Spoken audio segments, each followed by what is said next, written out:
Empieza la grabación. Detenemos la transcripción.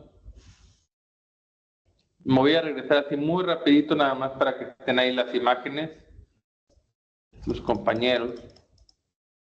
Dijimos que íbamos a platicar aquí en la fisiología renal de la reabsorción, secreción y formación de orina. Comentamos por aquí los diferentes segmentos con su analogía que podría funcionar en relación con ingeniería, en donde el túbulo proximal esencialmente es la recuperación masiva de las sustancias que se tienen que reabsorber, el enlace de Henle es un intercambiador que como una bomba de calor intercambia, nada más que en este caso sería el gradiente osmolar y genera un gradiente osmolar. El túbulo distal y el túbulo colector que termina de ajustar la orina que se va a expulsar. El túbulo proximal, muchachos, esencialmente platicamos de las células grandes con microvellosidades, con muchas mitocondrias que están muy activas metabólicamente, porque hay muchas bombas que están necesitando ATP aquí en el borde del cepillo para que de todo lo que se tiene que reabsorber en el túbulo proximal. Como vamos a ver más adelante, es la parte más importante de reabsorción de las sustancias filtradas.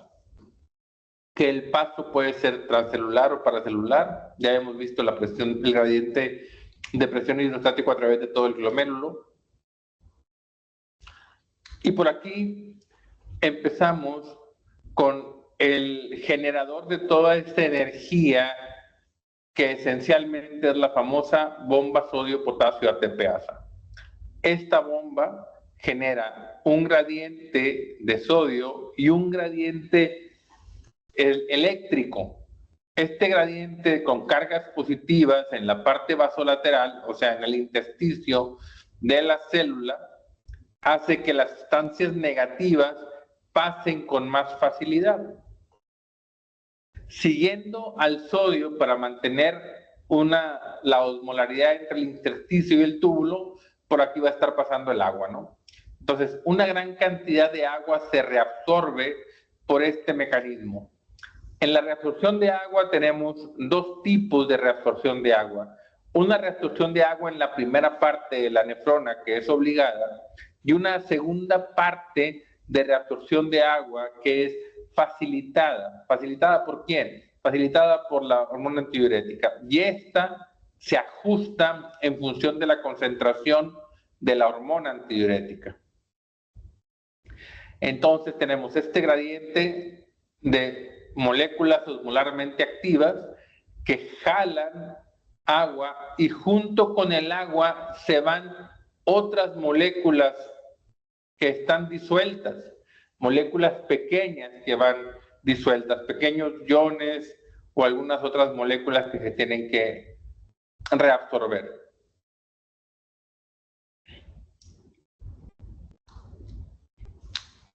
Aquí entonces tenemos a lo largo del todo el túbulo proximal, observen cómo el sodio y el potasio se van reabsorbiendo, sí, pero así como van entrando, van saliendo, donde la concentración es exactamente igual al principio y al final del túbulo proximal. Aquí tenemos un ejemplo de una sustancia como marcador que no se reabsorbe ni se secreta. Este incremento en su concentración al doble, lo que me está diciendo es que el agua se está reabsorbiendo. Por eso su concentración va incrementándose. No olviden que la inulina se filtra, pero no se secreta ni se reabsorbe. Por eso es la molécula prototípica para calcular la filtración glomerular. El cloro, que también sí se reabsorbe de alguna manera, aumenta su concentración, pero no de la misma manera que la inulina. Observen cómo se reabsorbe la glucosa, muchachos. Con una parte muy rápida y luego una parte un poquito más lenta. Aquí vamos a ver más adelante un par de transportadores de glucosa. Asimismo, también sucede con los aminoácidos, donde en la primera parte tenemos una unos transportadores muy rápidos, pero poco eficientes, y al final unos que son más lentos, pero muy eficientes. Son los famosos CGLT2. SGLT2, estos son los transportadores sodio-glucosa, en este caso el 2, que tiene una alta capacidad, pero baja afinidad. Este es el responsable de esta parte. Y luego, más adelante, en los segmentos más distales del túbulo proximal, tenemos el SGLT1. Este esencialmente tiene una alta afinidad, pero baja capacidad. Pero al tener alta afinidad, la poquita glucosa la pesca. Aquí se aprovecha de que hay mucha glucosa. ¿Por qué se está pasando? Por un gradiente que generó la bomba de sodio-potasio TPase. Y eso hace que la glucosa entre en contra de un gradiente de concentración. Por otro lado, tengo un transportador, que es el GLUT2, que solamente por un tema de concentración, porque aquí hay mucha glucosa y acá hay menos, la empuja hacia el intersticio, hacia el espacio, digamos, el espacio de atrás de la célula. El mismo mecanismo, el mismo es para los aminoácidos o pequeños péptidos que están en la luz, que son filtrados, que se escaparon a esa barrera que ayer platicamos, que no permitía que las proteínas pasaran. Las grandes no pasan, pero los péptidos sí. Y esos aminoácidos, pues no los quiero perder, los quiero recuperar, porque es muy costoso biológicamente fabricar nuevos aminoácidos. Entonces, tenemos aquí un transportador llamado PEPT1, que junto con un gradiente de hidrogeniones que está ya generado por una bomba a este nivel, va a reabsorber péptidos, igual con una alta capacidad y baja afinidad, y una alta afinidad y baja capacidad, igual que con la glucosa. Y luego ya los aminoácidos solitos pasan hacia el patio trasero de la célula, o sea, la membrana vasolateral. También este gradiente es fabricado por la bomba sodio-potasio TPasa. Aquí no entra el sodio, pero el sodio, como vamos a ver más adelante, va a sacar el hidrogenión que luego hace. Bien importante platicar del ciclo de la urea. La urea es muy relevante en la formación de orina. Ciertamente, la urea no se forma en el riñón. La urea se forma en el hígado. Pero la urea es muy soluble en agua. Por lo tanto, va disuelta en la sangre hasta que pasa en el riñón, y en el riñón es expulsada, es filtrada, porque es una molécula muy pequeña, cargada de nitrógeno. El nitrógeno en el cuerpo se convierte en amoníaco, y el amoníaco es malo. Por lo tanto, la manera en la que tenemos de expulsar el amoníaco que se genera por el metabolismo de las proteínas es por la excreción de urea en el riñón. Entonces, la formación de la urea es en el hígado, pero se secreta en el riñón. Tenemos aquí un elemento importante, los fosfatos. Los fosfatos están en la dieta en una alta cantidad. Todo lo que comemos tiene fosfatos, porque los fosfatos, la biología orgánica los ha utilizado para muchas cosas. El ATP tiene fosfatos, entonces todo lo que tiene energía tiene fosfatos, muchas enzimas tienen fosfatos, el ADN tiene fosfatos, hay mucho fosfato cada que tú comes cualquier cosa. Entonces, los fosfatos los tengo que se filtran fácilmente porque son moléculas pequeñas, pero luego tengo la capacidad de reabsorberlo o no, dependiendo de qué, de la concentración de fosfatos en sangre. Y esa concentración de fosfatos le dice a la glándula paratiroidea que produzca su hormona paratiroidea, la cual en presencia de la hormona tengo el freno para reabsorber fosfatos. Cuando yo bajo la hormona paratiroidea, hay unos transportadores de fosfatos, cotransportadores fosfato-sodio, que hace que se reabsorba el fosfato junto con el gradiente de sodio que ya se había generado por la bomba sodio-potasio PTPasa. Y luego hay otro transportador de fosfatos que lo manda hacia el patio trasero o la membrana vasolateral, la parte vasolateral. Aquí ya habíamos dicho que el gradiente de sodio me va a llevar a agua y el agua es un solvente para otras moléculas. Asimismo, el agua entonces pasa a la membrana vasolateral. Siguiendo el agua, están algunos cationes pequeños aquí disueltos, como por ejemplo el potasio. Entonces, el potasio entra junto con el agua. Ciertamente acá tengo una carga de sodio alta, entonces un gradiente electroquímico que no favorece eso, pero tengo un canal de potasio que expulsa el potasio hacia la membrana, hacia la parte trasera de la célula. Entonces, más tarde se genera un gradiente transepitelial. Este gradiente transepitelial lo forma cloro y bicarbonato, que es una carga negativa, y eso también va a generar más adelante la reabsorción de cationes, en este caso el potasio. Chicos, muy importante, el bicarbonato. ¿Por qué el bicarbonato es relevante? El bicarbonato es muy relevante porque es el principal buffer que mantiene el pH dentro de un equilibrio. Entonces, el bicarbonato que se filtra normalmente, porque una, tiene carga negativa, fácil de filtrar, y segundo, es muy pequeño, el bicarbonato se tiene que reabsorber. Entonces, ¿cómo se reabsorbe el bicarbonato?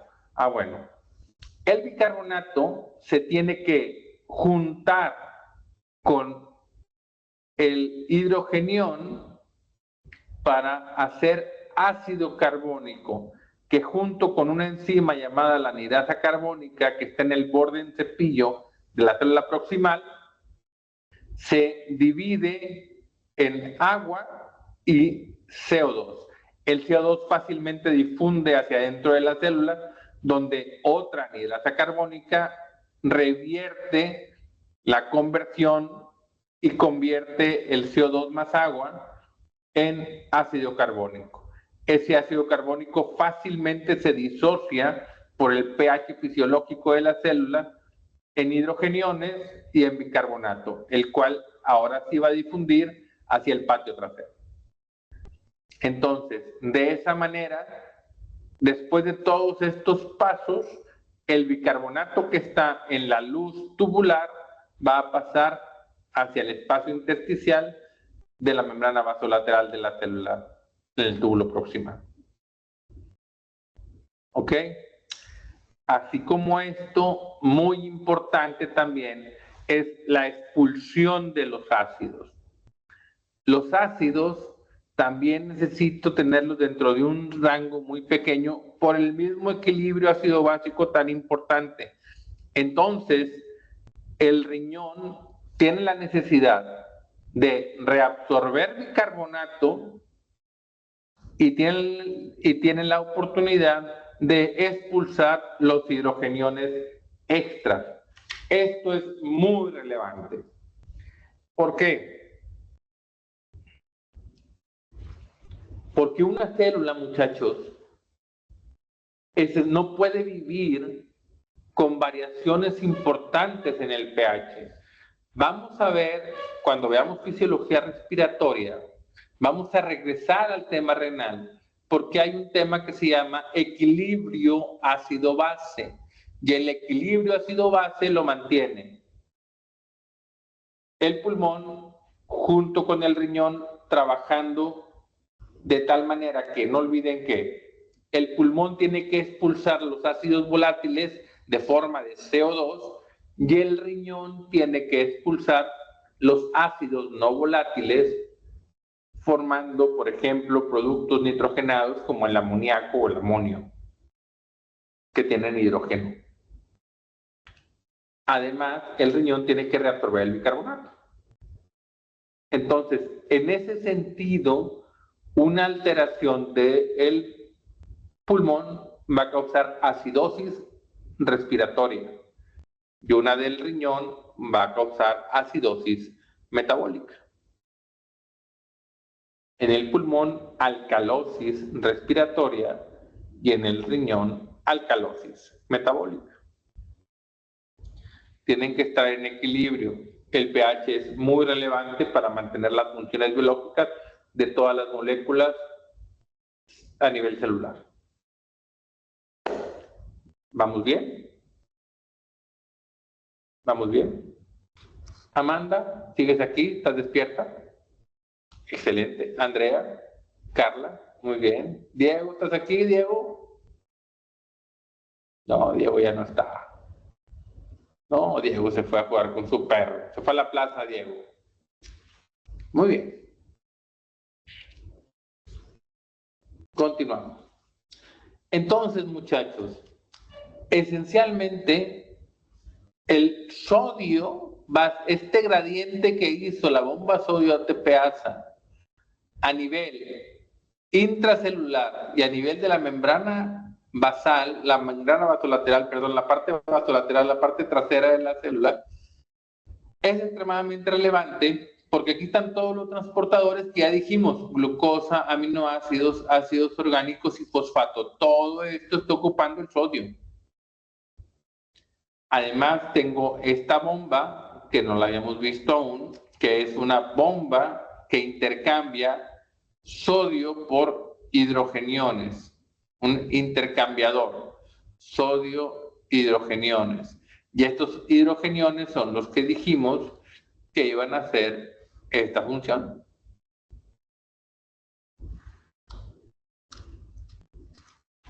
Luego tenemos en la membrana vasolateral tenemos una bomba sodio-potasio ATPasa que va a continuar generando este gradiente. Y luego, estos cationes van a jalar a estos aniones y el cloro entonces va a entrar a la célula. Voy a tener una reabsorción importante de cloro. ¿De acuerdo? Entonces, ya vimos hidrogeniones, ya vimos bicarbonato, ya vimos fósforo, ya vimos por aquí aminoácidos y ya vimos glucosa. Nos faltan, por ejemplo, el calcio, nos falta el magnesio, nos falta el potasio, pero lo vamos a ver un poquito más adelante. Ahora entramos a la formación de orina. Ya que tengo el filtrado y que ya entendí cómo funcionan todas las bombas en los túbulos como ejemplo, el túbulo proximal, ahora sí vamos a platicar lo que hace cada uno de los segmentos. El túbulo proximal, esencialmente dijimos que era el principal recaptador de lo que se filtró y que yo no quiero perder. Sodio, cloro, bicarbonato, potasio y agua de una forma obligada, glucosa, aminoácidos. Y este mismo va a generar la secreción o expulsión, hidrogeniones, ácidos orgánicos y algunas bases.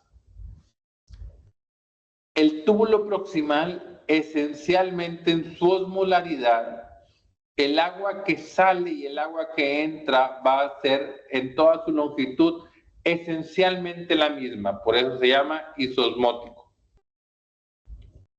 ¿Ok?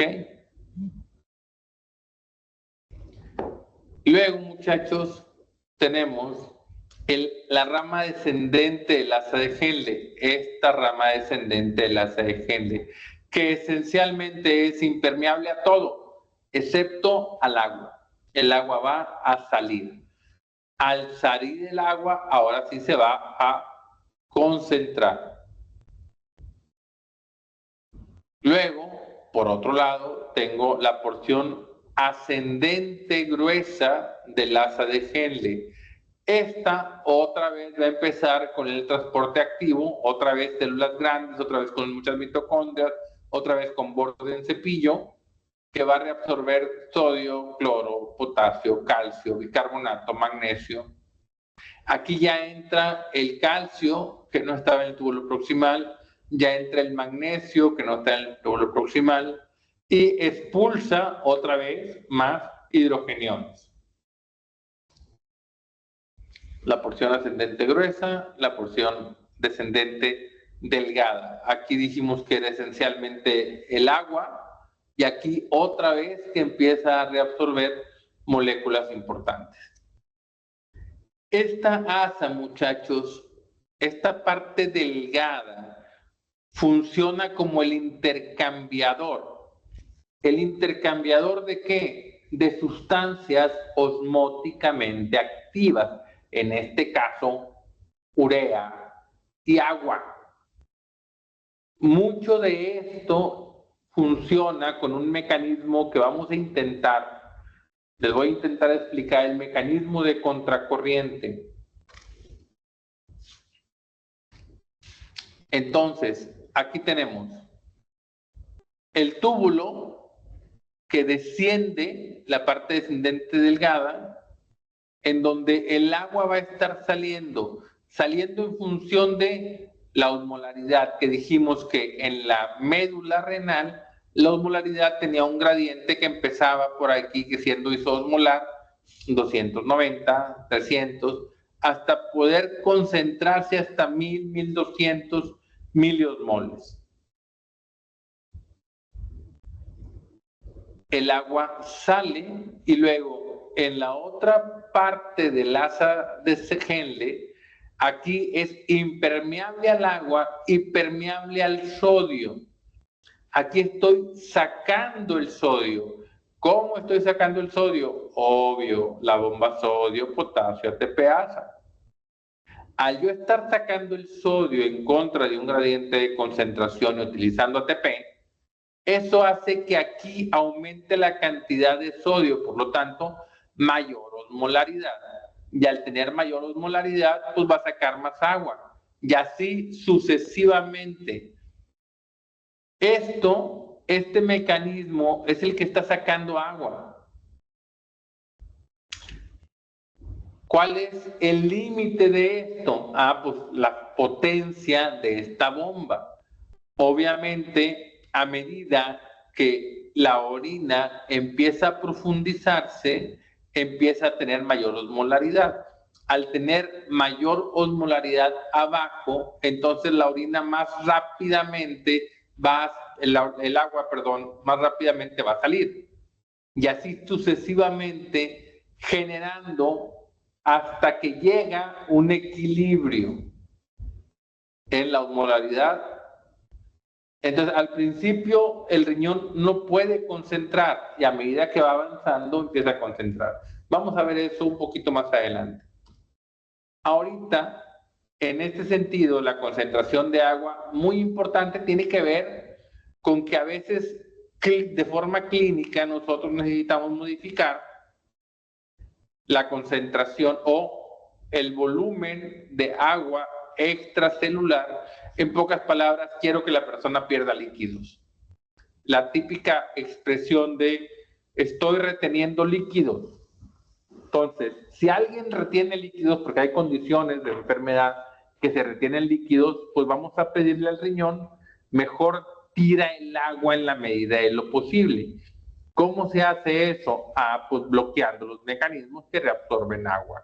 Dijimos que una cantidad del agua se reabsorbe de forma obligada, pero hay otra cantidad de agua que sí necesita o sí se facilita por mecanismos activos. Por ejemplo, tengo aquí un cotransportador, sodio, potasio, 2 cloros. Este cotransportador, cuando está activo, el sodio está entrando para pasar hacia el patio trasero. Y dijimos que este paso hace que haya un flujo de, en este caso, agua.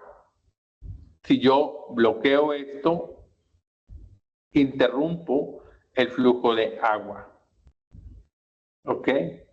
Entonces, los diuréticos, algunos, bloquean este transportador. Hay varios mecanismos por los cuales actúan los diuréticos, pero vamos a platicar de este en particular.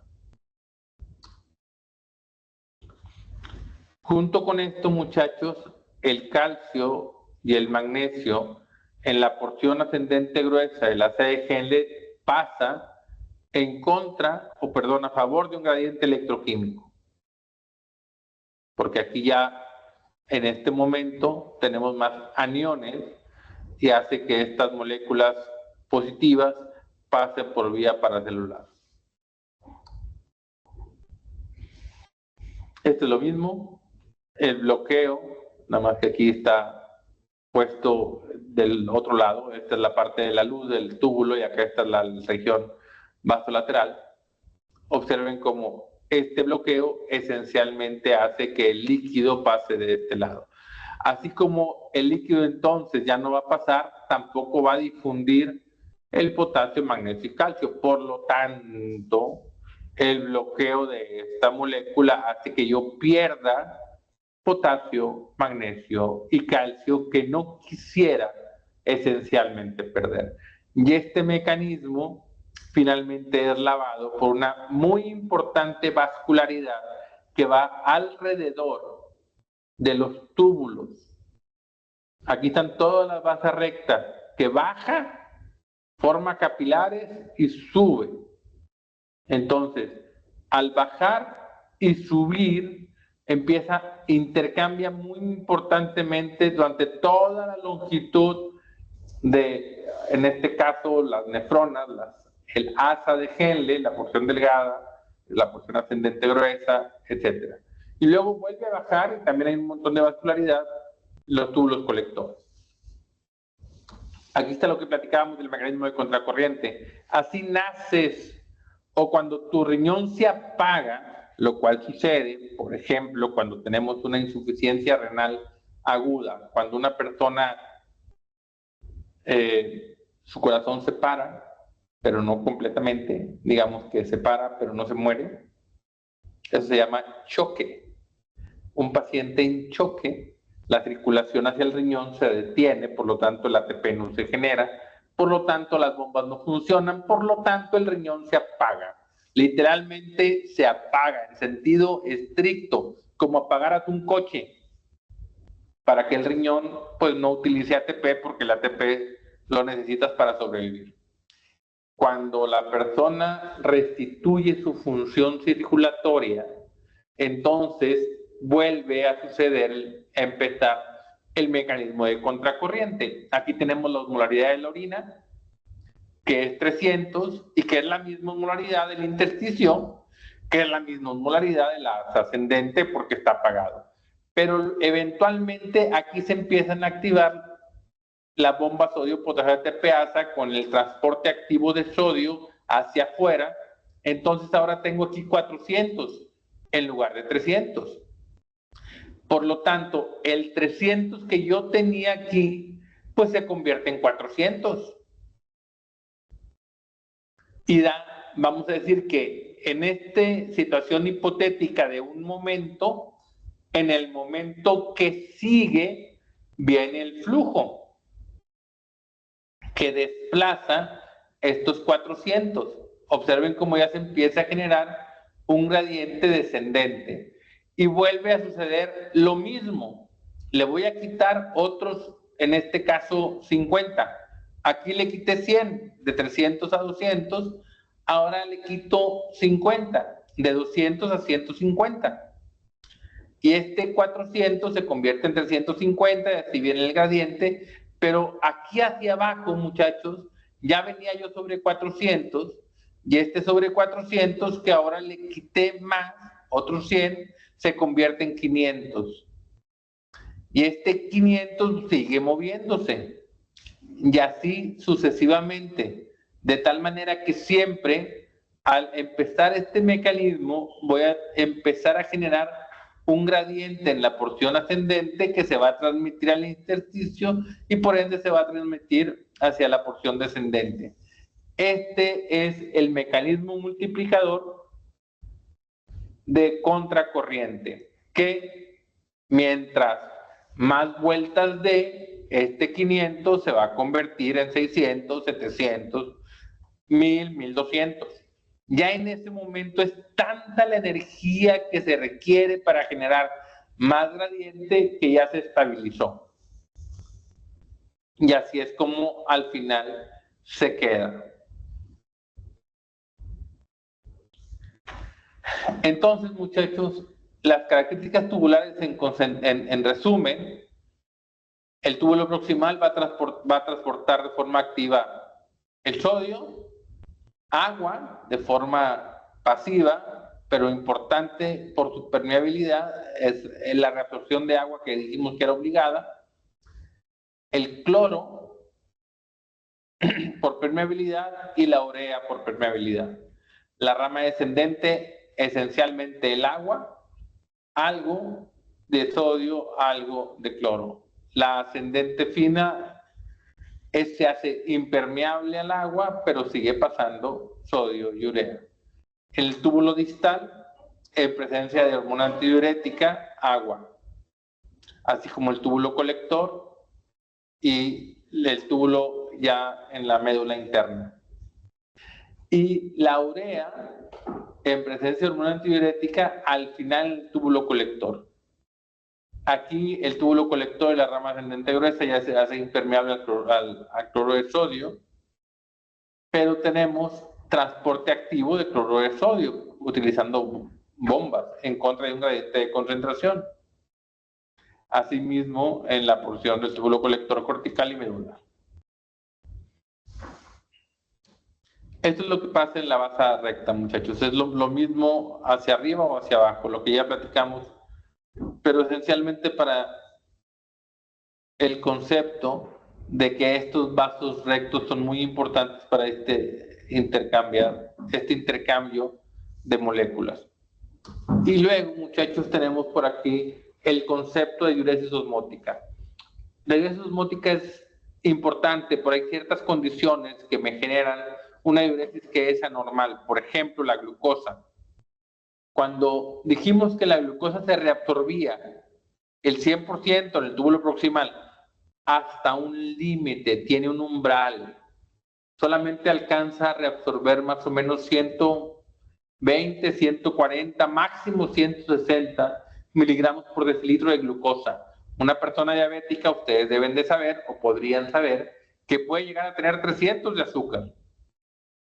Cuando tienes 300 de azúcar, se reabsorbe 150, pero no más. Y al no reabsorber más, la glucosa va a seguir por el túbulo y ya no hay transportadores. ¿Qué es lo que va a hacer? Retener agua. Y al retener agua, mayor volumen, pues mayor diuresis. Por otro lado, tengo una diuresis que puede suceder, por ejemplo, por deficiencia de hormona antidiurética.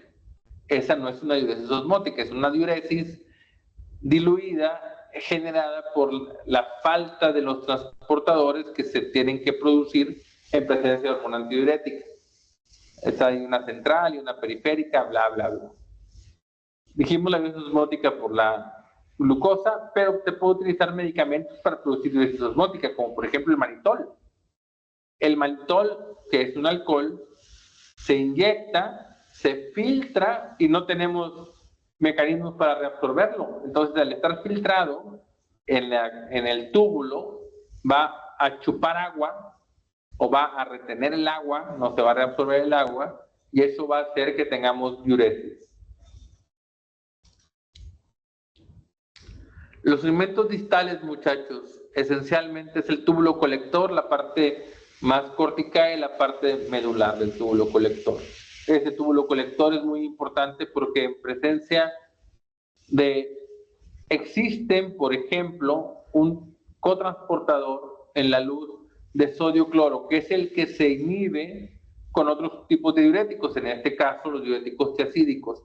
Lo que hace, muchachos, es que baja la cantidad de sodio que va a pasar hacia la médula.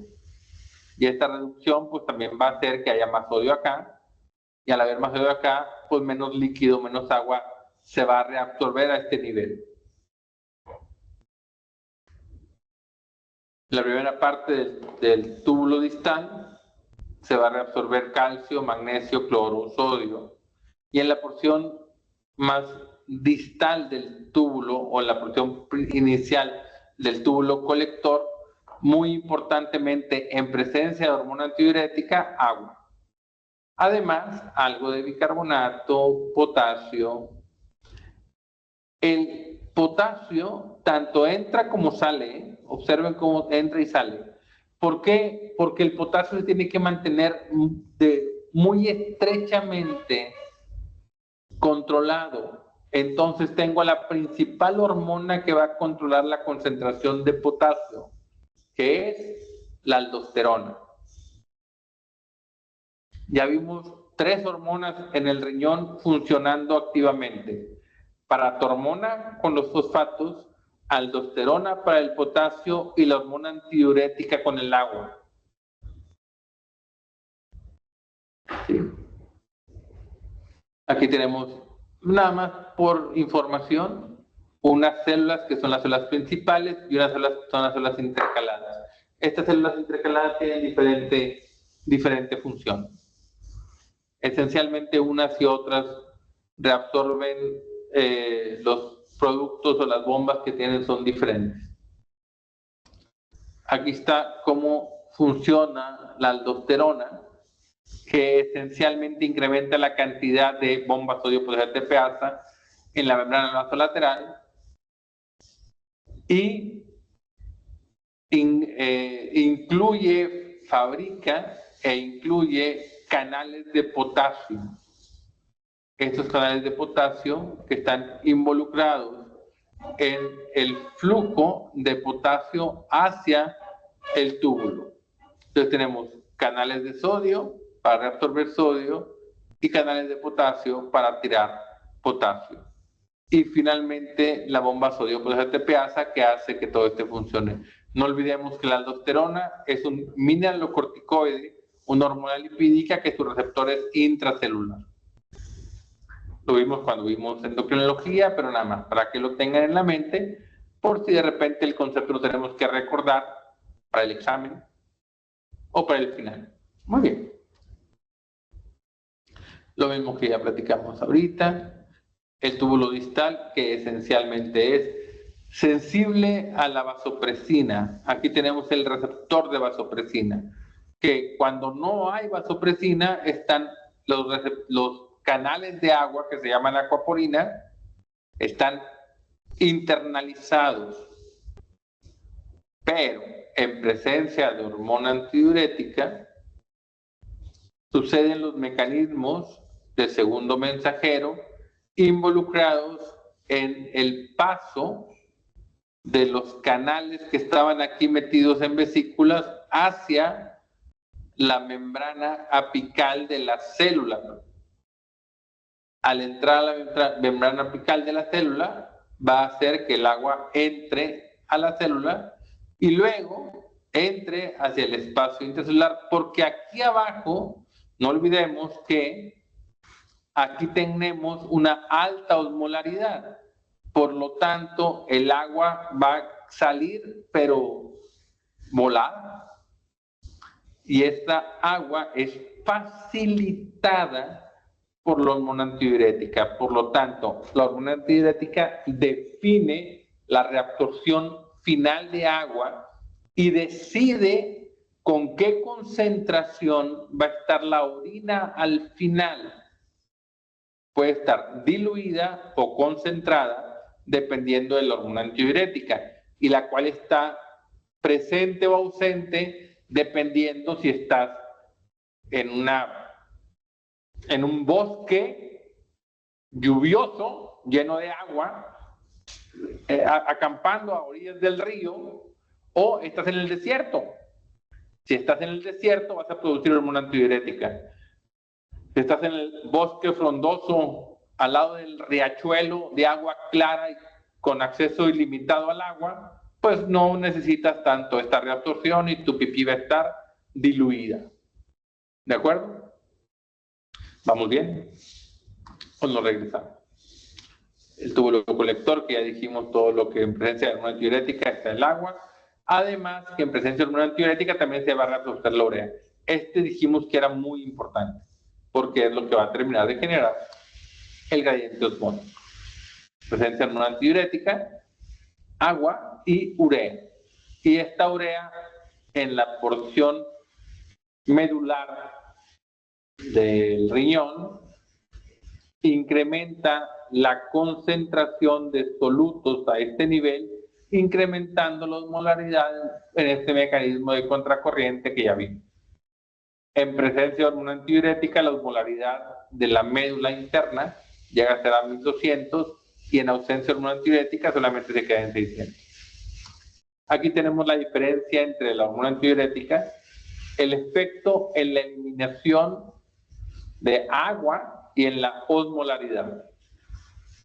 Aquí, este enorme efecto en la orina lo hace la hormona antidiurética. En presencia y en ausencia, fíjense cómo la hormona antidiurética en presencia también mejora la reabsorción en el enlace de Henle. Pero acuérdense que esto es influenciado por esto.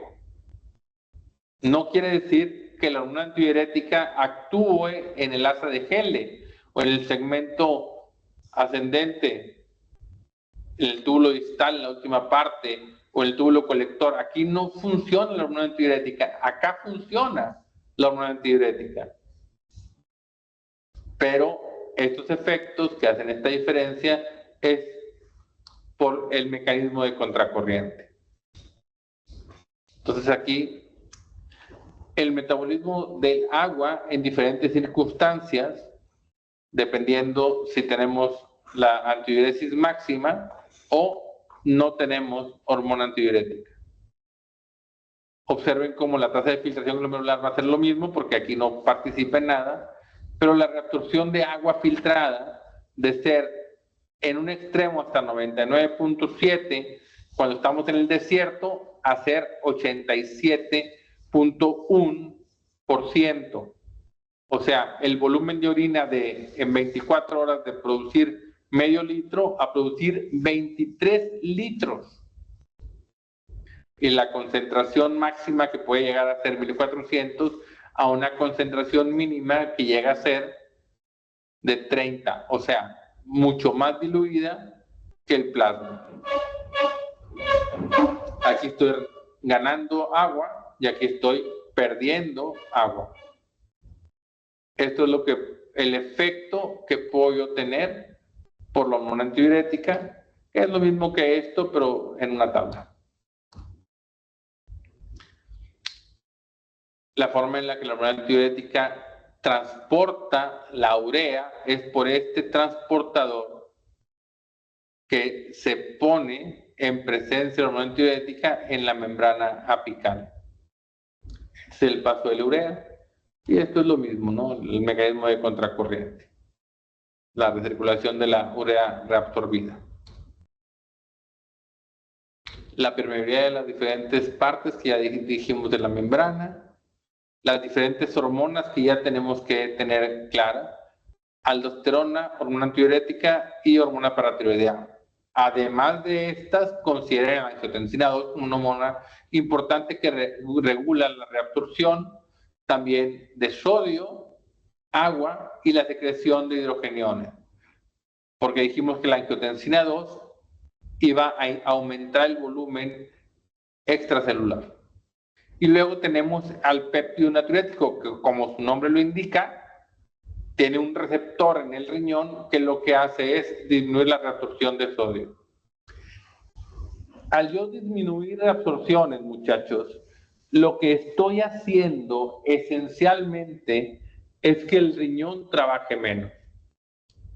Y un riñón que trabaja menos es bueno. ¿De acuerdo?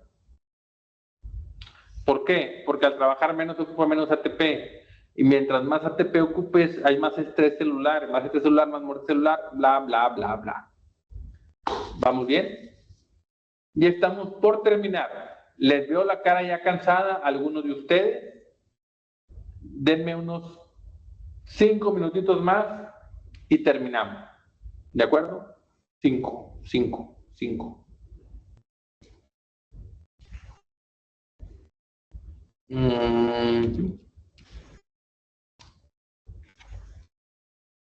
El efecto de la angiotensina 2 con su receptor, que esencialmente es el concepto que yo quiero que se quede del receptor de la angiotensina 2, es que va a retener agua y sodio.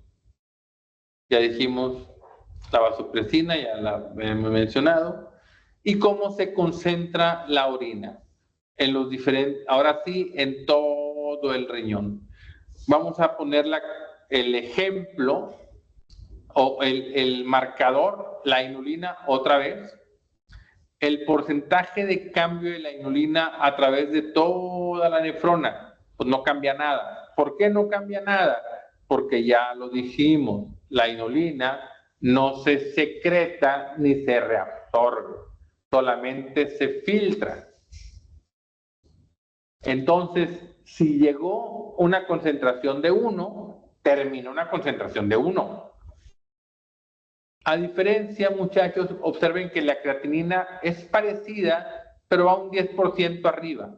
O sea, se secreta, pero también se reabsorbe una cantidad. Por lo tanto, vamos a decir que voy a despreciar esta diferencia y voy a considerar para fines prácticos que la creatinina tampoco se secreta ni se reabsorbe. Aquí el tema es que algo se secreta y algo se reabsorbe y más o menos se equilibran. ¿Ok? Y luego la urea, como se reabsorbe, luego se secreta y luego se vuelve a reabsorber dependiendo de diferentes factores. La osmolaridad, como cae, luego llega un momento en que sube, porque aquí dijimos que esta parte era permeable al agua, sube y luego vuelve a bajar. La reabsorción de agua, la reabsorción de glucosa, siempre y cuando dijimos la glucosa esté dentro de un rango normal, abajo de 120, es cierto, lo normal es abajo de 100, de acuerdo. Pero arriba de 140, 160, 180, lo pierdo. ¿Cuál es el umbral de la glucosa que viene en los libros? Normalmente 180. Pero hay personas que pueden reabsorber o su capacidad es un poquito menor. Mientras menos sea tu capacidad de reabsorber glucosa, para fines prácticos, tu riñón es mejor para diabetes. No es que nos estemos preparando para hacer diabetes, lo único es que hay gente que nació con la suerte de no reabsorber tanta glucosa. Y eso es relativamente bueno. Pero es una mutación, muchachos, así que no creo que ustedes la tengan. El mecanismo compensatorio ácido-base, nada más. Aquí, muchachos, nada más quédense con la idea de que riñón y pulmón trabajan juntos en el equilibrio ácido-base. Las alteraciones ácido-base son dos: acidosis y alcalosis. No hay más, acidosis o alcalosis. Y la acidosis puede ser renal o metabólica o respiratoria. Y la acidosis puede ser metabólica y respiratoria.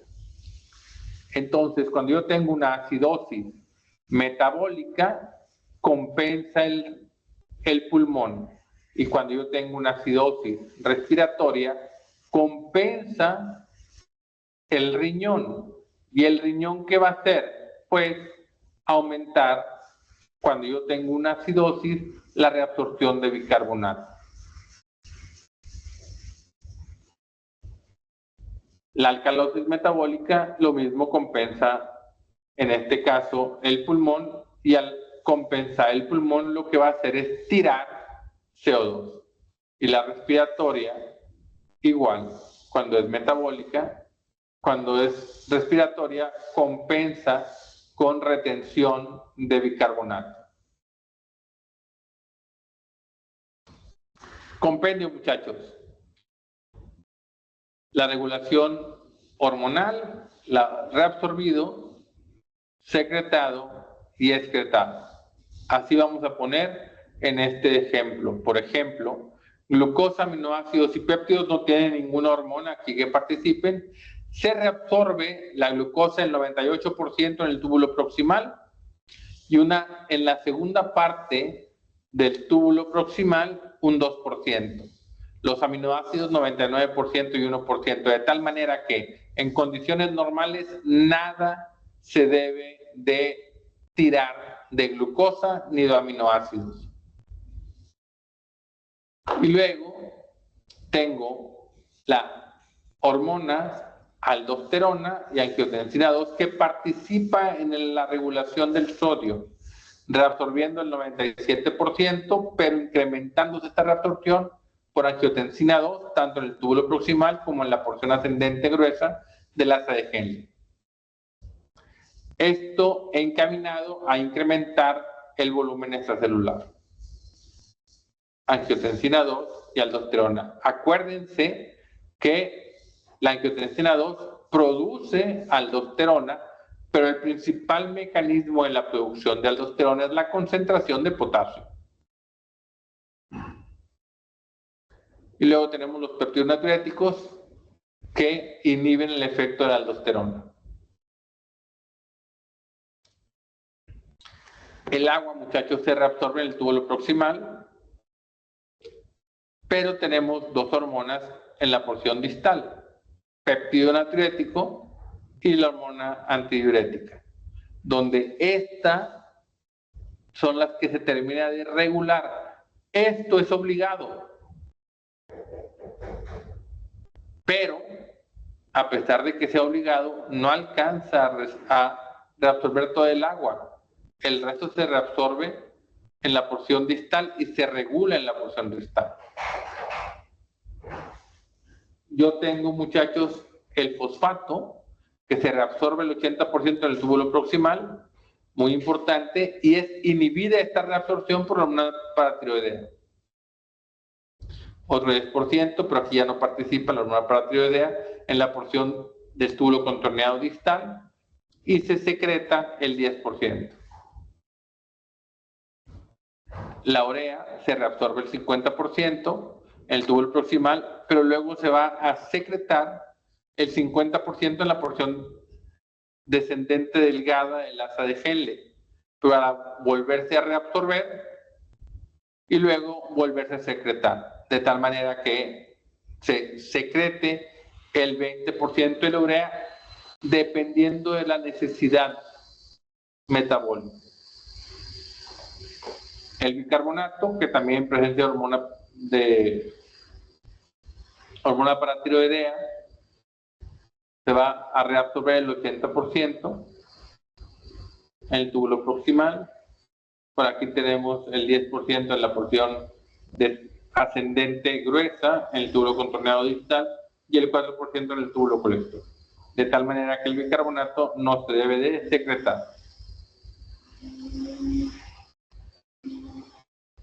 Calcio y magnesio, donde participa esencialmente la hormona paratiroidea, también reabsorbiendo calcio y reabsorbiendo magnesio. El calcio y magnesio, mucho de esto de forma obligada se va a reabsorber en el túbulo proximal.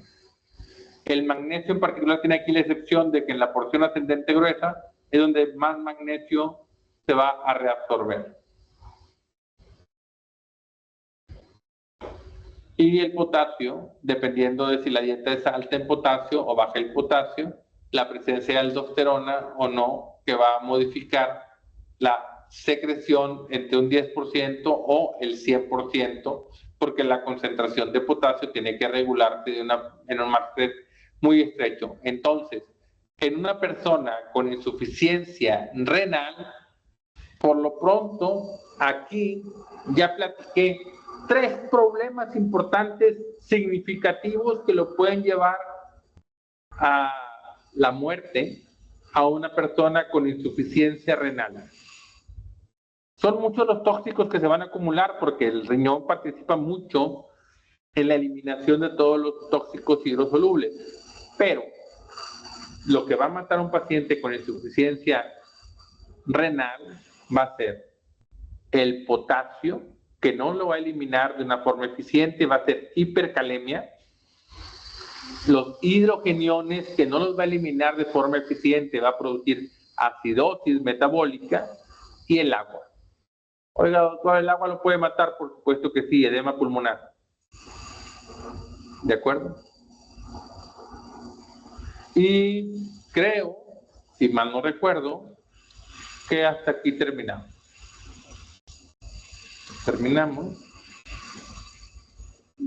Dejo de compartir y dejo de grabar. Detengo.